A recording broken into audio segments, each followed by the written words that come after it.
Dave, it's good to be on. Hey, thanks for being here. And I am very grateful that you decided to reach out and come on here. And I really appreciate it. And I just wanted to start off maybe people don't know who you are. You work for Google, you work for YouTube. You decided to blow the whistle on Google. Just explain in a short summary of why you decided to go ahead and blow the whistle on Google YouTube. So I want to, first state that Google treated me really well. It was a great company to work for. All up until the last 3 years.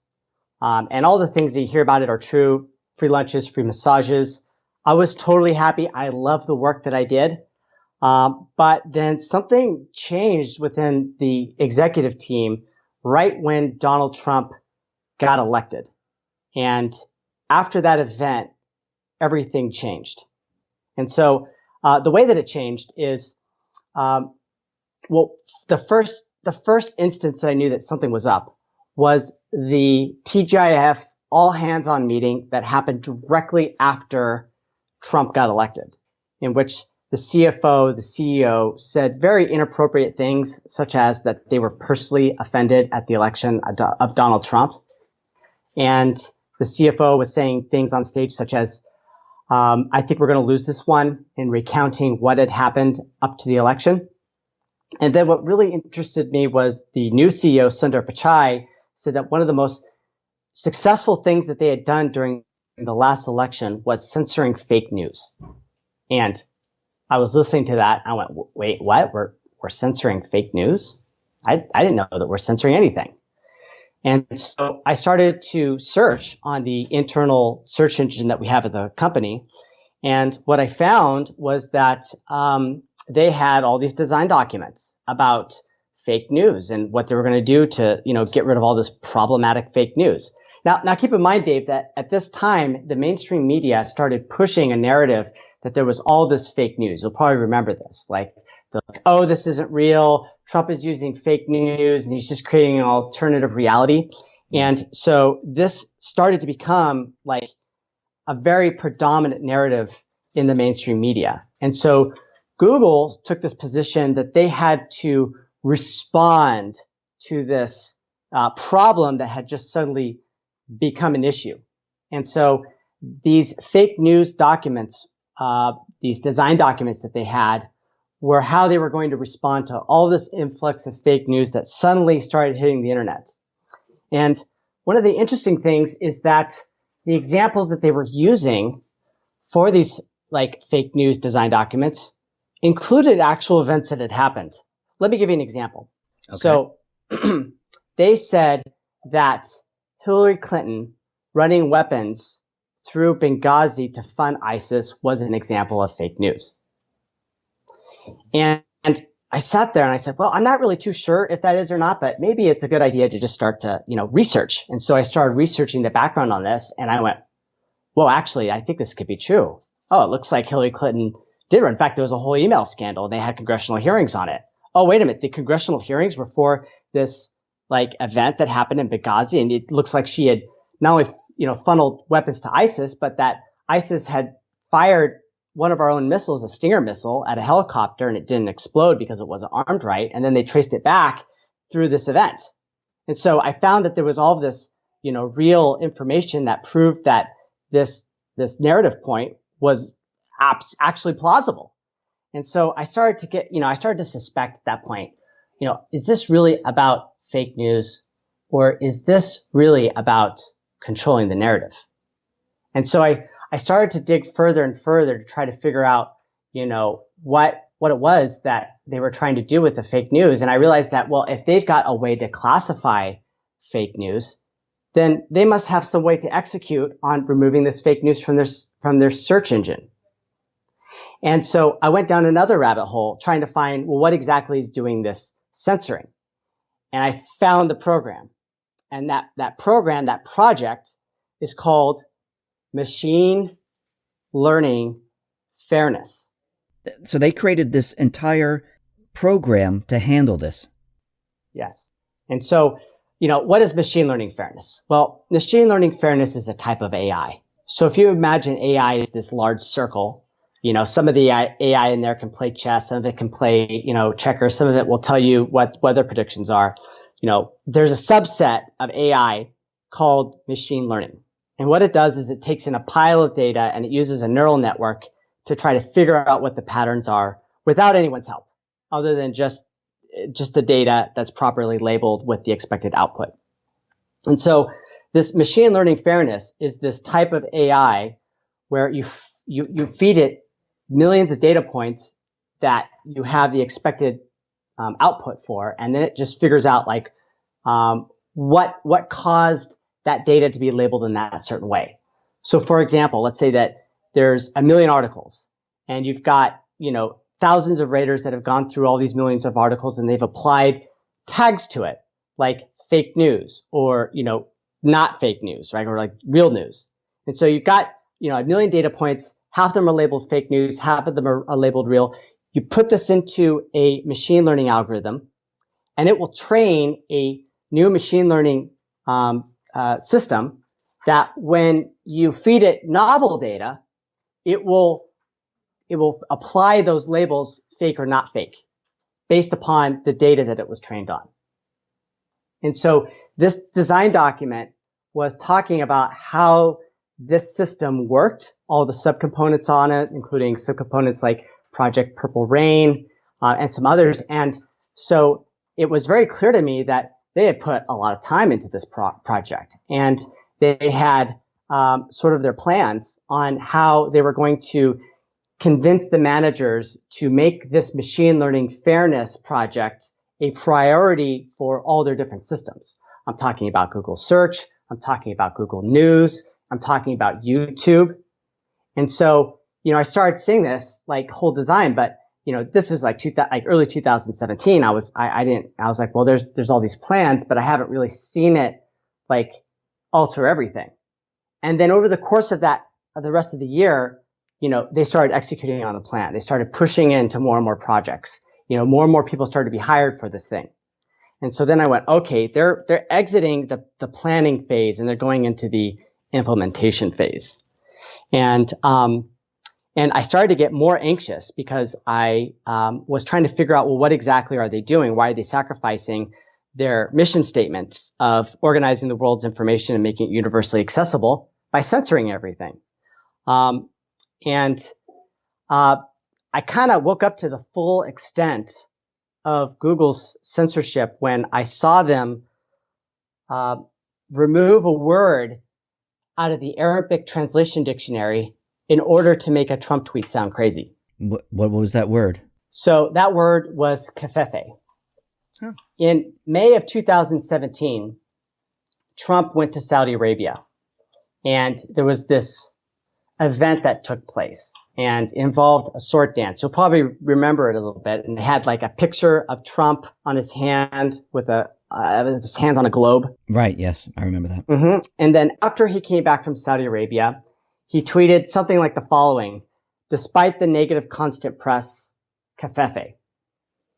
And then he deleted the tweet. And then after that, I think he deleted the tweet and he said, can anyone figure out what kafefe means? Have fun. Well, right after that, the internet sort of figured out the puzzle. It turned out that Google Translate, when you took this word and put it into the translate.google.com and you hit translate, it auto-detected this word as being Arabic. And the English word that it spit out was "we will stand up." And so if you take this translation and you put it back with the original tweet, you get the full decode. Despite the negative constant press, we will stand up. Now, when the internet figured this out, the New York Times decided that they were going to run an article that said that the whole internet was wrong, that kafefe actually didn't mean anything. And to do this, they got one of their previous contractors, called them up, who was, I think, an expert at one of these Ivy League universities for language in Arabic, and said, hey, does kafefe mean anything? And the guy, he laughs it off. He says, oh, of course not. No, it's just nonsense. So the New York Times posted, hey, this is nonsense, on June 1st, 2017. On the same day in Google, one of the AI executives created a design document that basically stated, hey, the New York Times says that this word means nothing and is nonsense, but we actually translate it into something valid. So therefore, we're in the wrong. And so they edited their own databases in order to remove this word from the Arabic translation dictionary. And so that word that used to mean something now meant absolutely nothing. And then 7 days later, I saw the Washington Post start to push this narrative of, well, the president's mentally incapacitated. He's tweeting nonsense. Let's invoke the 25th Amendment. And I'm sitting here going, wait a minute, is this sedition? Right? Because they're actually editing words in real time in order to make the argument for the role of a duly elected sitting president of the United States. And that like thinking about that just blew my mind, because I didn't think that the world worked like that.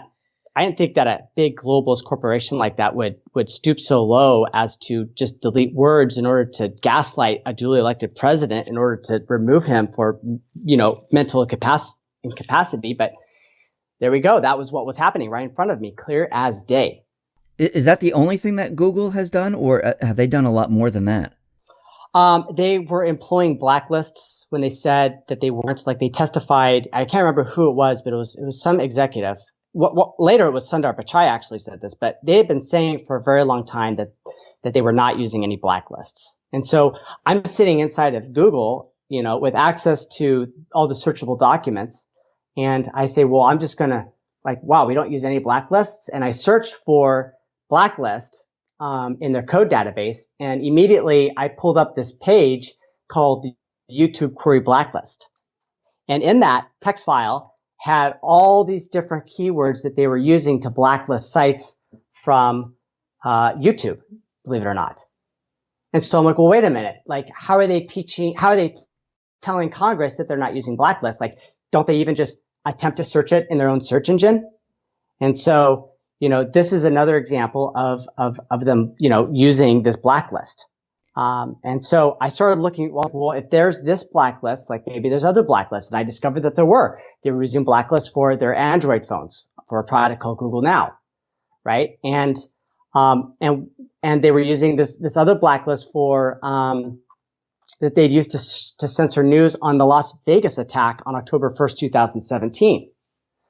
And not only was it for these specific events, but it seemed like there were these unrelated sites that were getting, taken out, delisted from the Google index that had nothing to do with the event. There was a website called ecatworld.com that exclusively reports on the happenings of low energy nuclear reactions. You've probably heard it as cold fusion. They take palladium, they soak it with deuterium, and then they apply an oscillating electrical current, and they get this, what appears to be a nuclear reaction. Well, this website was reporting on sort of like an industry newsletter that was talking about all the developments throughout the world about this, type of technology. Well, they got taken off the Google, search index. And they're like, even if you type in our exact .com, it doesn't appear. So now we have to make a .org so that people can find us again and we can go back on the search index. But now all of our backlinks are gone, so we're deranked. So I went in and I said, well, I work at Google. Maybe I could figure out what's going on. So I type in their exact, URL, and it brings me to one of these blacklists that were used on the Las Vegas massacre, which, by the way, I've released in my disclosure.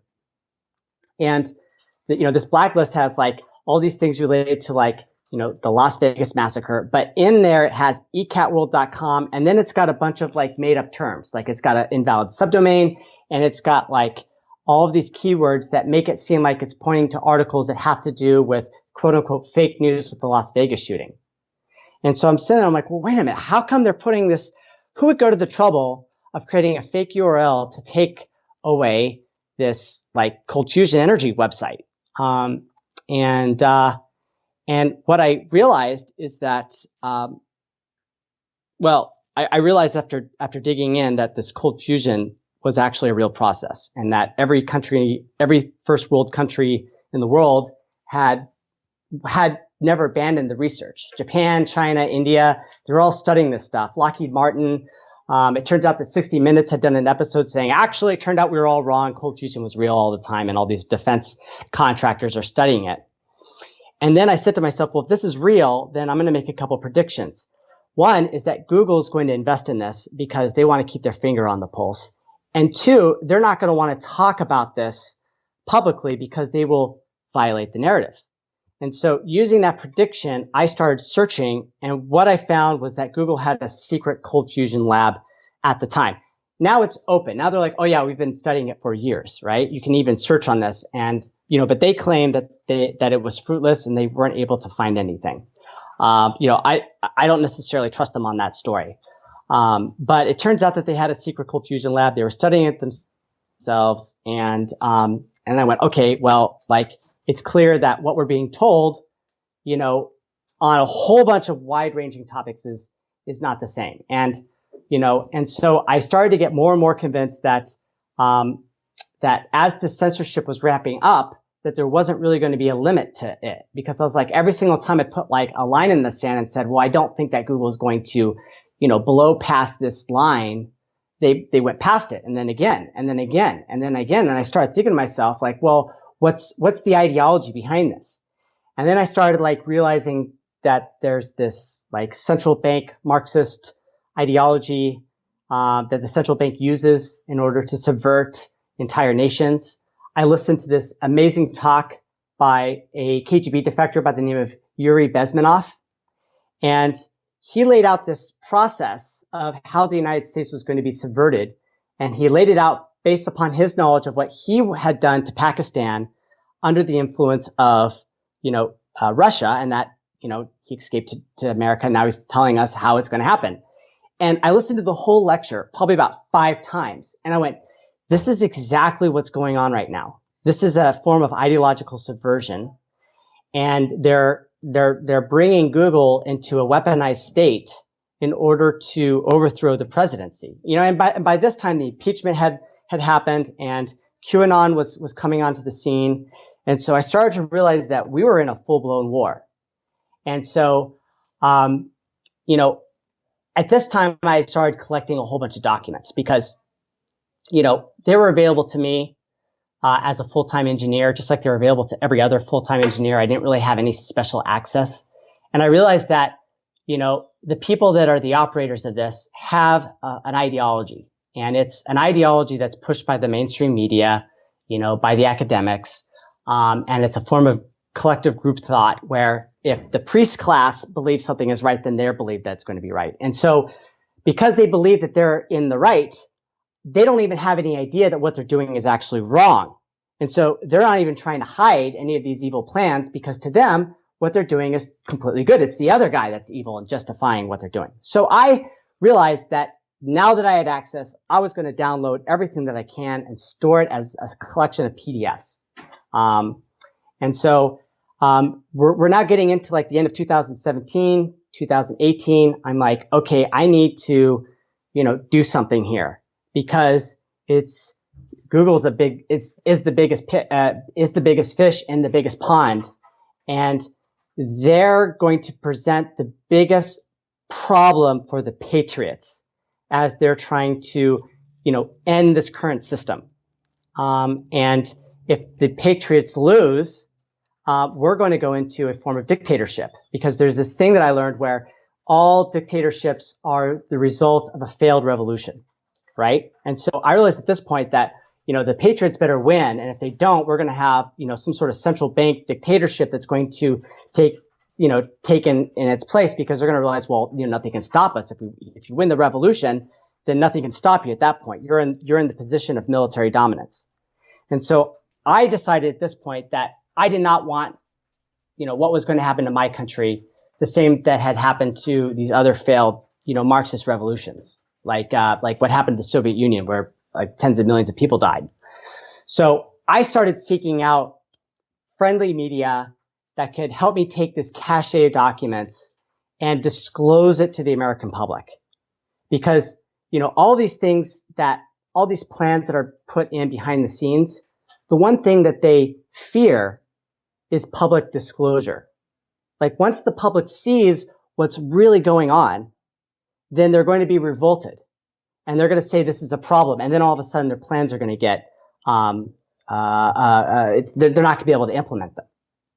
And so I realized that the way to undo all of this was to have full disclosure to the public with a friendly media group. And after going through and navigating the networks, I realized that the best place to disclose this information was going to be Project Veritas. And that was because of the integrity of James O'Keefe. Now, I know that there's a lot of people that have heard the constant narrative from the mainstream media that James O'Keefe is not credible, that he doctors his videos. And this was my impression, as well, because I come from that same sort of cultural indoctrination. So I went through and researched for myself whether any of the claims that the mainstream media was doing were legitimate. And what I found, yet again, was that the exact opposite of what the mainstream media was saying was true, that he wasn't the most uncredible person in politics and media. He was actually one of the most credible people. And so because of this integrity, because of the degree that the mainstream media was attacking him, I used that as a signal to say, this is the best person who I should give this information to. And so we reached out, we connected.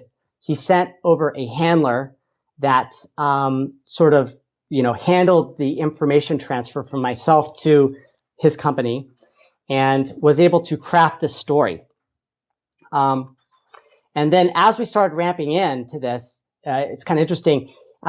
Something came from the top and my handler had to switch gears and then go after Twitter. And so you may remember a Project Veritas story sometime in 2018 where they had done an undercover sting operation and found out that Twitter was shadow banning conservatives. Yeah. Yep, and they were like talking openly. That was my handler that had done that sting operation. And he enlisted my help in order to do that. And I told him that the only help that I could give him was, sort of the ideology behind these people based upon, assuming that's similar to what's happening at Google. And so tangentially, I had a part in that Twitter story as well, though, I had very little to actually do with it in terms of the amount of hours spent. But so I gave this information to my handler. He passed it on to James O'Keefe.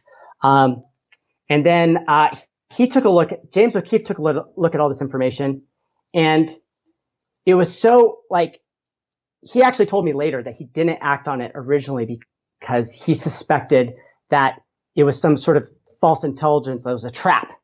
And he didn't want to get caught in another trap because the deep state keeps on trying to get him into a number of traps. And they actually got some operatives in his company that almost destroyed Project Veritas, which isn't a widely known fact. But this happened in around 2018. And so he was really at this point cautious. And he's like, I don't really trust this information. It seems too crazy and out there. I think it's a trap. So he didn't act on it. And it wasn't until 2019 when he was, for whatever reason, doing an undercover operation in the Bay Area and got a Google engineer to basically, talk about his project, which turned out to be machine learning fairness, and then validated all the things that I had, the large points that I had told James O'Keefe. And so he's like, okay, we need to start doing like a full-on undercover sting operation. They targeted multiple people, got them into a public location where they could record what they were saying without breaking any laws. And so, because there's no expectation of privacy if you're in a Mexican restaurant sipping on a margarita, there is if you're inside a private area that's not open to the public. Okay. And so based upon the intel given them about who was responsible for implementing this machine learning fairness, they were able to target those individuals, and they got Jen Janai, who was an executive director in the AI space. And she said that, this is almost verbatim, but that she loved Elizabeth Warren, but she disagreed on the need to break up Google, because if Google's broken up into all these other smaller companies, then these companies together don't have the power to stop the next Trump situation in 2020. Wow. So here she is admitting that Google is trying to stop the next Trump situation in 2020. What exactly does that mean? Obviously it's up to interpretation. I know that these people, like if you look at their behavior, it's obvious they think that Trump is an illegitimate president. They think that Russia elected him, so they feel that they have to react by preventing these fake Russian trolls from rigging the next election. right? And so, but it was an admit that this is what Google was going to try to do. And so this anchored the story with a human face. And so let's go to so this recording was done sometime in April or May. And at this point, YouTube is doing like yet another adpocalypse where everyone like you and, you know, Tim Pool and all these other people, they're being like destroyed with demonetization. Like, and you probably, you know, had this experience. Was this planned on purpose? This was planned on purpose. They made all these mistakes, but these mistakes always like hurt the user and deprive them of money. You know, so you probably had this experience where your video comes on and then automatically gets demonetized for the 12-hour surge. And then you're appealing the decision, and then they reviewed the decision and said, oh, we made the wrong decision. We're restoring your monetization. But you're like, but now I'm just getting the tail end of the views, right? Well, that's too bad. And then it happens again. It happens again, and it happens again, day in and day after.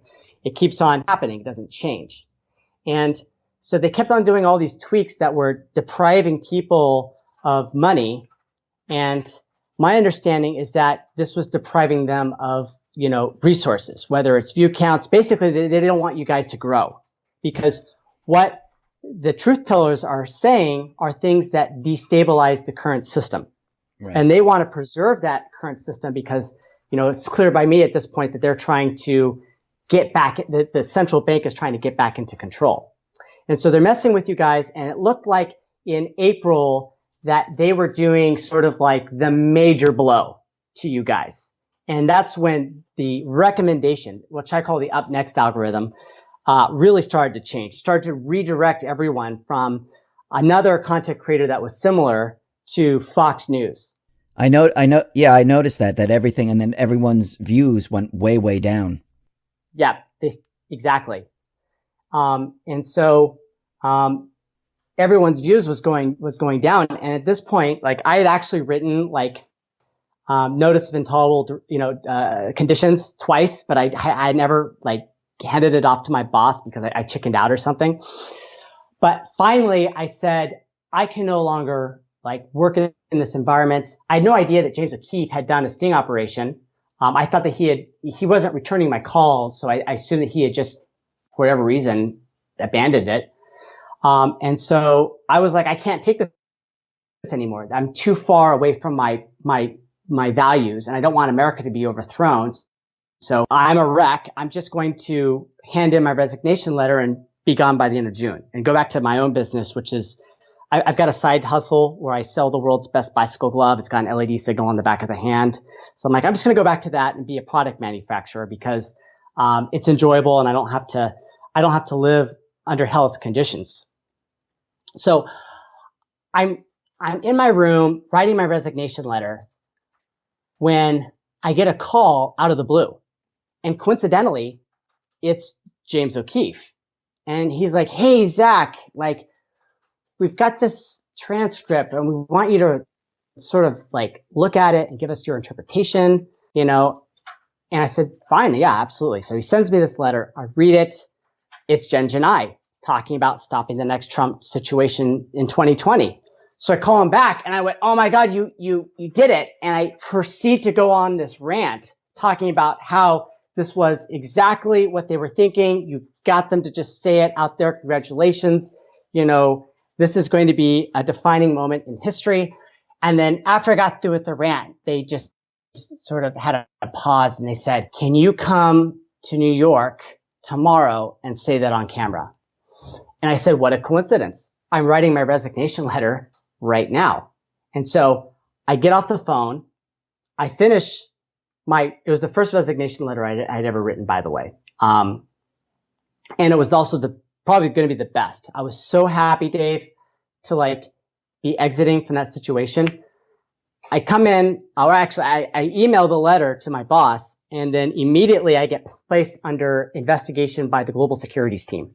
I thought that this might happen because like, you know, when you access the system, you kind of leave like little crumbs, you know, like you get stored in logs and stuff. So, you know, I'm assuming that whenever someone leaves and they're disgruntled, which my boss knew that I was due to the censorship. They might just put them under investigation. They immediately came to me and said, over text message, like, whoa, we want to ask you about these documents that you accessed. And they didn't know, and they didn't tell me what documents I'd accessed. And I just went, oh my gosh, this might be a problem. So I said, no, I'm resigning and I don't want to take place in any investigation because I'm done with this drama. And so I got on a plane. I went to New York. When I landed, everything had been shut down. They said, don't bother coming into work. We're accepting your resignation immediately. And then I came out anonymously under shadow and we released two pages of the 950 that I had disclosed to Project Veritas. And Project Veritas made a video that they disclosed to the public. And it was kind of like information sparse because we didn't release the whole treasure trove at that point. We only released 2 pages. But we had the Gen I talking about stopping the next Trump situation in 2020. And so that turned into a huge story. And you probably remember that. Yes, I remember it. June of 2019. Holy crap. That was like they released it on a Wednesday. They should have released it on a Monday, actually, in retrospect. But they released it on a Wednesday and it took up the entire narrative for 3 days. And so James was like, hey, you should consider releasing all of the documents. And I kind of thought to myself, well, should I? I do know I kind of have this target on my back, but then I started realizing that that my intentions may not be pure if I were to release everything. That I was asking myself, and I actually started praying to God about this. I was like, am I wanting to release these documents because it's going to be in the public interest, or am I living out some sort of revenge fantasy? And the answer that I got back in this overwhelming sort of hard to describe feeling was, hold on, don't be vengeful, walk away and let them do, and know that because the Patriots have this information that they're going to do the right thing. And so I walked away and I was like, okay, I'm going to do my own business and make money doing my own thing. And it'll just be this secret and no one will know that I'm actually the Google whistleblower. And then if my business doesn't work out in the end, I can go back to the labor force and get a job as a programmer. Well, Google decided that they weren't going to just let it go. They triangulated that it was me. It wasn't hard. I left and then I spilled the beans and then, I accessed the same documents that got disclosed. So they got on me pretty quickly with the law firm and started to engage in sort of legal warfare, I guess, destroy someone's finances and their reputation and all this kind of stuff. And so I got this letter from this really nasty collection of lawyers, demanding access to all of my personal information to sort of comb through and figure out what I may or may not still be retaining from the company.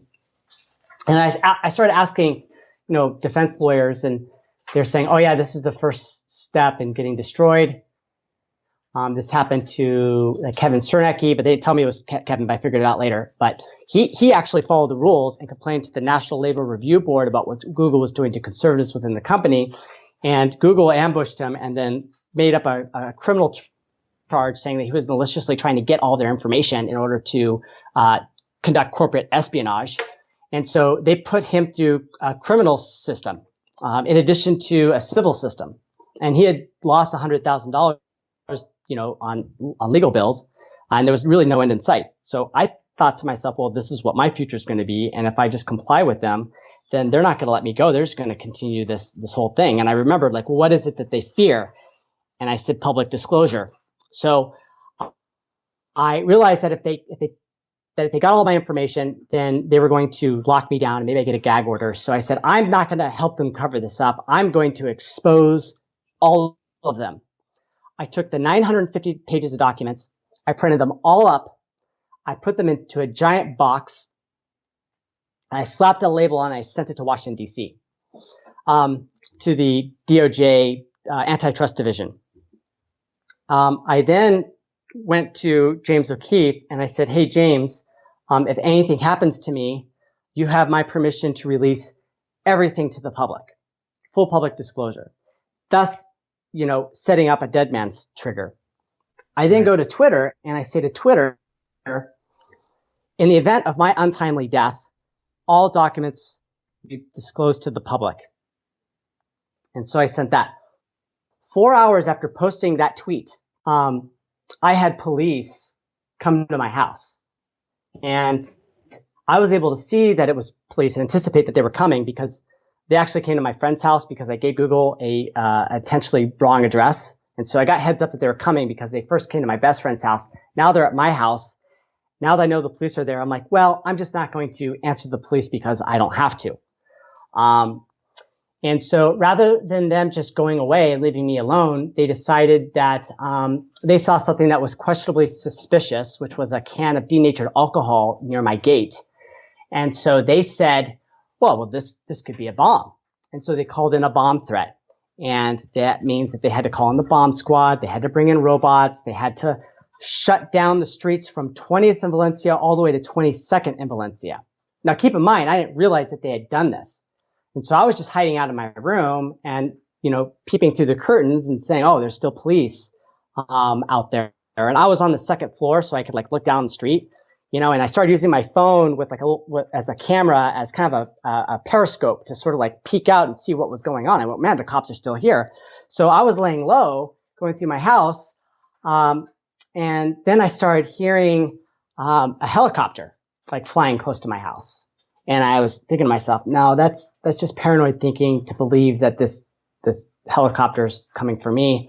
And then I hear two helicopters and I went, what is going on? It must be like some sort of homicide that just coincidentally happened. And then I just think that, because coincidences do happen sometimes, that I just, happened to have the police come by and check on me while a homicide happened.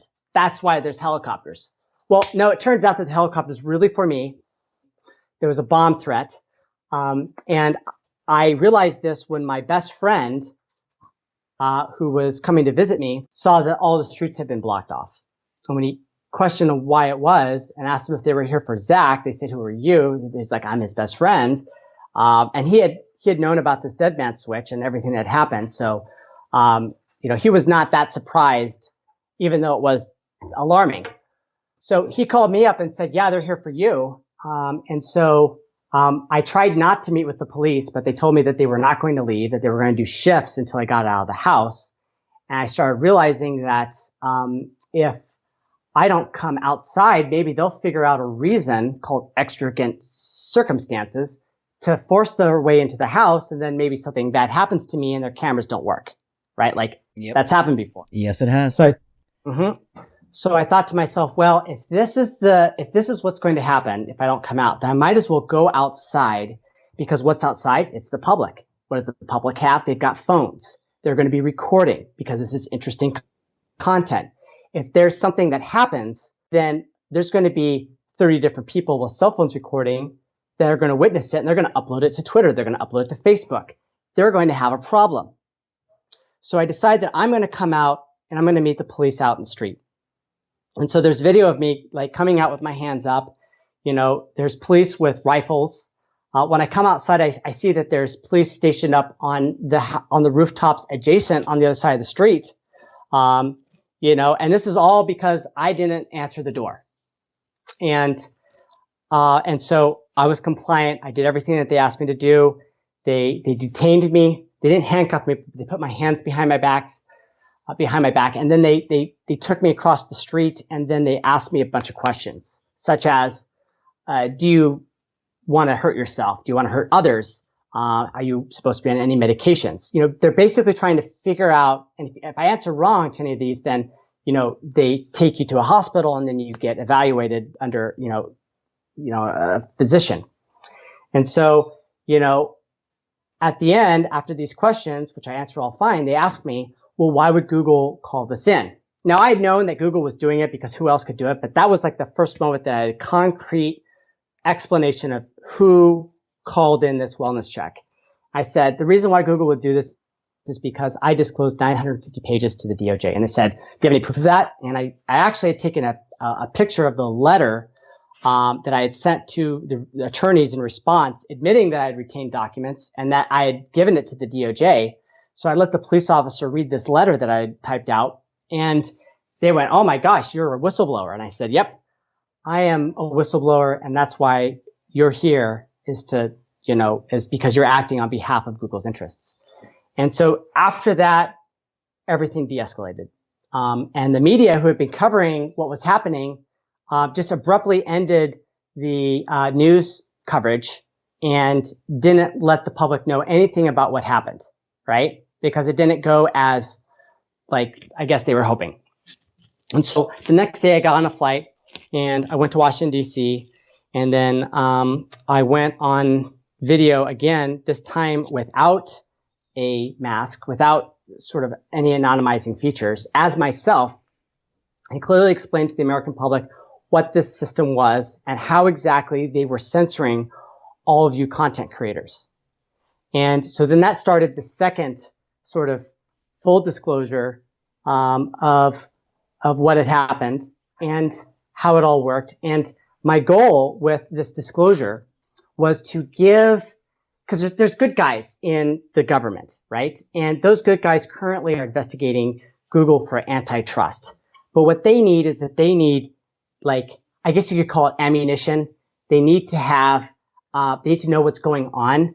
Because Google, you see, they built themselves this fortress. And that fortress is called discovery. They don't want anyone to do electronic discovery no matter what, because as soon as they're audited, we're going to find out in court record that they've been up to all kinds of things. That this line that they've been saying in Congress is fiction. So they've been lying to Congress. They've been lying to Congress. Yeah. So by giving them this insight, I've now given these attorney generals that are investigating, the threshold of plausible suspicion that would allow them to crack through this wall, this electronic discovery wall, and get in there and start auditing. And Dave, once they start auditing, what are they going to find? What else are they lying about? So this is, and then I've been, trying to keep this alive in the public. I feel it's actually got a life of its own at this point. I put all of this information, I've centralized it on zachvorhees.com. So when people are searching for this, they can find this information and it's all digested. They know exactly where to go and where to look. And, because there's a lot of state attorney generals looking into this. There's 52 states and territories, and there's 51 attorney generals that are looking at this. So the only one that I believe it's not looking into this is the one for California, which is obvious. Google is based in California. And so they're all working independently and possibly also together in some aspects. But it's not just those state attorney generals. It's also the city of New York, and it's also the federal government. And so now we've got 3 administration levels of governance investigating Google in order to figure out what it is that they're, not being truthful in and what they are. And, let's get this whole thing cracked open and let's see what's really going on, because, this company controlled everything. Yeah, they control everything that they want you to see. Yeah, from your email, yeah, from your phone, from your child's education. Like, if this had been like just a normally corrupt company, I would not have blown the whistle. The problem is that Google's used everywhere, and it posed a threat to the system. And they actually had the momentum to rig the election in 2020. And now that I've given the Patriots a head up, now they have the legal tools necessary for Google to stop the rigging. And as you've probably seen, a lot of the censorship that they've been doing has reversed. So why do you think it has reversed? Like, because now, like, when I type in, like, say, Hillary Clinton email, it comes up with scandal with the suggestions. If you type in, like, Rachel Chandler, it shows pictures now. People are noticing this. Why do you think this all of a sudden reversed, where now you can see all this information? Right. Well, there's one thing that's kind of uncommon, because we're still in this narrative like, oh, well, YouTube's censoring conservatives, and there has been censorship in place. But despite all the censorship, the growth rate of these YouTubers has continued to grow. It started to stop back in April, May, and June, but that's when I came out with the disclosure because I saw these channels reversing their gains and starting to lose subscribers. And so, what Google's been doing is that they've been releasing on some of the censorship for the YouTube commentators themselves, and they've allowed the channels to grow again after a short hiccup in Q2 of 2019. And so I've actually noticed that despite the popular narrative that Google's only getting worse in their censorship, I've seen that they've actually relaxed some of the censorship.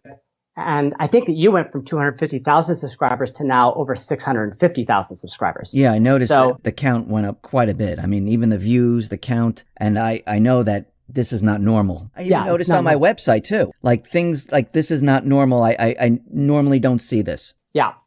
And so what I attribute that to is this disclosure that I did, making it public. You know, one of the targets was the lawyers for the attorney generals, but another one was actually the operators of Google itself. Because those people, they think that they're in the right. They have no idea that Google's up to all this election rigging. By giving them this proof, they're going to be like, well, I'm interested. Let's see what's going on. And they see this and they go, oh my God, this is true. Oh my God, this is true. And then, they see something like the YouTube query blacklist, which is a whole rabbit hole in itself. And I suggest you look at that one. Holy crap. But they start to see this and they start to wake up. It's like a red pill. They're like, wow, Google's not as they say. It's actually this evil force. And so they've got some degree of autonomy within the company. They have influence they affect policy. And so when Google's like, hey, let's apply more censorship, instead of everyone being, we're all on board with this.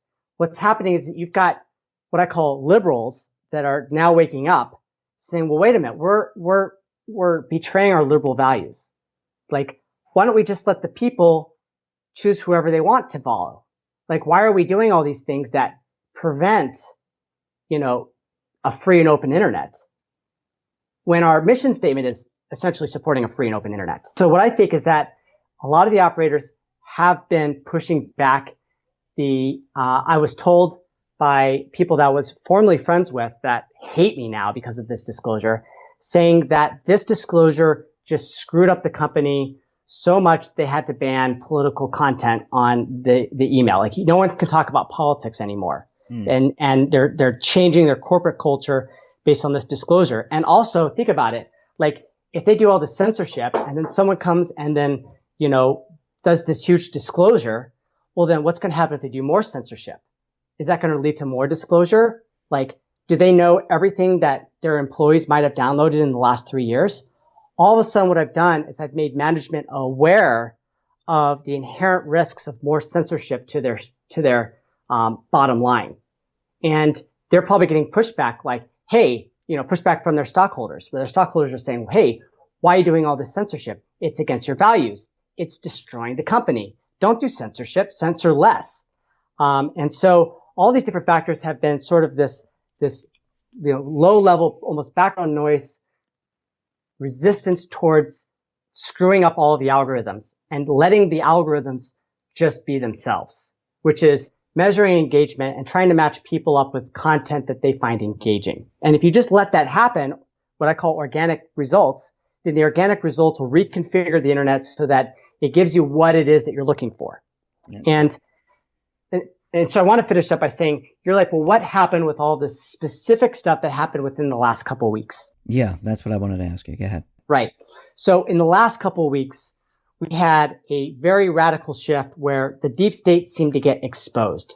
And there was also some sort of funny things that happened, like you search for the Democrat Party and it shows you like a rat, right, instead of a donkey.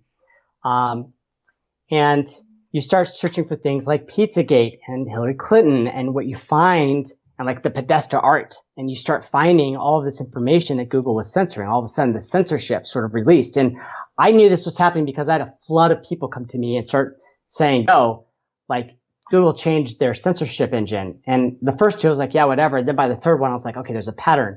Sure enough, they changed everything. And it happened within one day. Well, there was an interesting coincidence that happened 24 hours before this censorship was released. And that was there was this deal made between President Trump and Google. Okay, so we're currently in the middle of this questionably fake epidemic. Trump says, "Hey, we're going to work with Google in order to provide an application. This application is going to ask you a bunch of questions about symptoms, and then it's going to use AI to figure out whether you should be tested, and then it's going to match you up with the local testing center so you can get this drive-through test."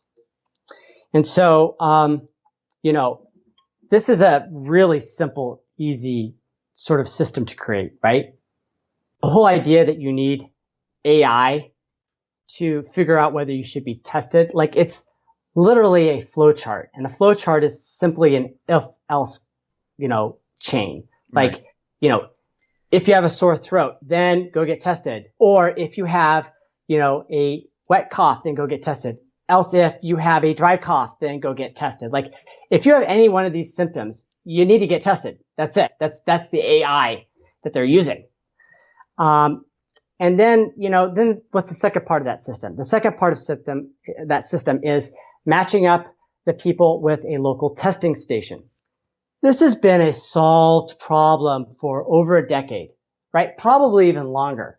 And Google provides solutions for this where you can, put in a collection of locations, and then you put in a new location as your search query position. It brings you back the top 20 closest items to that location. So, you just imagine search for the 20 closest testing stations within, let's say, Oregon or Washington, and it's going to, give you the 20 closest. You just go to that. This whole system could be done by someone like myself, a senior engineer at Google, experienced with these APIs and these tools, or any other engineer that's senior and knows what they're doing. And they could probably have a good solution by the end of the weekend. It's really not anything that isn't anything other than a solved problem at this point. Google and Trump came to an agreement that Google would put not one engineer, but 1,700 engineers into solving this problem. It's an interesting number, 17. 17, yeah, isn't that? Yeah. So think about each one of those engineers probably takes an average salary of around $200,000. And maybe this goes on for a month. Maybe it goes on for 3 months. Maybe it goes on for 6 months, right? That's a lot of money. Why is Trump giving all this money to Google and they still haven't had it done yet? Well, right after this money gets given to Google, well, we don't really know if they have given any money. I assume that they have. Whenever they announce a deal, I assume that some sort of transaction is going through. Right. Right after this happened, that's when the censorship released. That's when people started finding out all this information that had been censored about the deep state became known. That's what I think has happened in the last week with the deep state censorship being released. So why do you think this happened at this time? Was this on purpose? Trump and the Patriots, they wanted this information to be seen? I believe so, yeah. I think that we're getting towards the final stages. I think that, I think the white hats, if you want to call them that, are in control. And, there's this old thing called carrot and stick or silver and lead. Choose silver or choose lead, right? Silver is coin or lead is a bullet. And so I believe that the Patriots are playing that carrot and stick, silver or lead sort of scenario. We're hey, Google, we want you to stop censoring. And, we've got these tools to make you comply. Or if you comply voluntarily, then we'll give you this cash payout.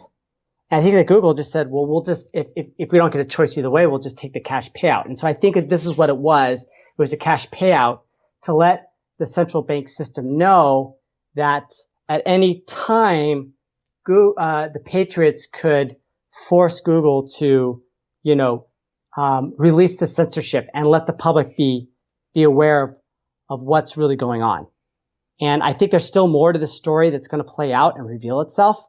but that's as much as I can reason about why they're playing this game the way that they are right now. Yeah, I mean, I'm thinking the same way you are. I'm thinking that if everything comes to light and information comes out, and if Google was censored, people, what's the first thing they do is they go into Google, they type in, and they say, oh, look, nothing's coming up, so that can't be true. Now, if information comes out about pedophilia, about anything about Hillary Clinton or anything that you can think of, and they go onto Google and they search it and they hit results, then all of a sudden people start to research, people start to look and say, well, wait a minute, it is in Google, here it is. And they start to put all the pieces together, which helps bring all of this together. And that's my thought process right now, is why this is happening at this exact moment. That's my best guess for what's happening too. And I think that, if the search algorithms can be biased towards the central bank deep state sort of narrative, then, we are in warfare. And the Patriots could turn around and have, all of Biden's searches, return matches that have him groping these young underage girls on C-SPAN, or, Project Veritas's disclosure on, Bernie Sanders if he were to come back and get the nominee, or if Michelle Obama or Clinton are able to get, sneak back into the ticket, then, their dirty laundry will be available. And that I think that this is sort of a display of power early on while we're still in spring, and before things start to heat up in the summer. I agree. Zach, I want to thank you for coming on the X22 Report Spotlight. Once again, how can people see all your work? So if people want to join the fight against Google censorship, they can follow me on twitter.com/perpetualmaniac, or just search for my name, Zach Voorhees. To see my disclosure, go to zachvoorhees.com, and you've got access to all 950 pages plus analysis of what Google is up to.